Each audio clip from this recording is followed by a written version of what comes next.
Welcome to royal estate Warangal. ఈరోజు మీ ముందుకు తీసుకొచ్చాం పైడిపల్లిలో ఉన్న 2 BHK ఇండిపెండెంట్ హౌస్. దీని అడ్రస్ వచ్చేసి ములుగు హైవేలో ఉన్న అగ్రికల్చర్ కాలేజ్ పక్కన మరియు శ్రీరాజ్ బార్ ఆపోజిట్లో స్ట్రైట్గా 1 కిలోమీటర్ కనుక వెళ్తే మీకు కనబడేదే ఈ జంక్షన్. ఇక్కడ నుంచి రైట్ తీసుకుంటే టువర్డ్స్ దేశాపేట్ 80 ఫీట్ రోడ్ అండి. కాస్త ముందుకు వెళ్ళగానే రైట్ తీసుకుంటే కనబడే సెకండ్ బిట్టే మన ఈ హౌస్ అండి. ఇది వచ్చేసి 30 ఫీట్ రోడ్ ప్రొవైడ్ చేయడం జరిగింది. కంప్లీట్ నార్త్ ఫేస్ అండి.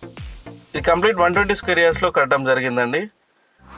దీనికి వచ్చేసి 5 రూమ్స్ ప్రొవైడ్ చేశారు. 2 BHK అండి. దీనికి G+1 పర్మిషన్ కూడా ఉంది, కావాలంటే మీరు యాడ్ చేసుకోవచ్చు అండి. దీని ప్రైస్ డీటెయిల్స్ వచ్చేసి 58 lakhs అండి, స్లైట్లీ నెగోషియబుల్. క్లియర్ టైటిల్ అండి, ఎటువంటి డిస్ప్యూట్స్ లేవు. బిల్డర్ కాంటాక్ట్ డీటెయిల్స్ వచ్చేసి మీకు స్క్రీన్ పైన ప్రొవైడ్ చేయడం జరిగింది. దీని యొక్క ఫుల్ వీడియో మన యూట్యూబ్ ఛానల్లో కవర్ చేశామండి. ఇలాంటి మరిన్ని వీడియోస్ కోసం do follow, subscribe royal estates Warangal.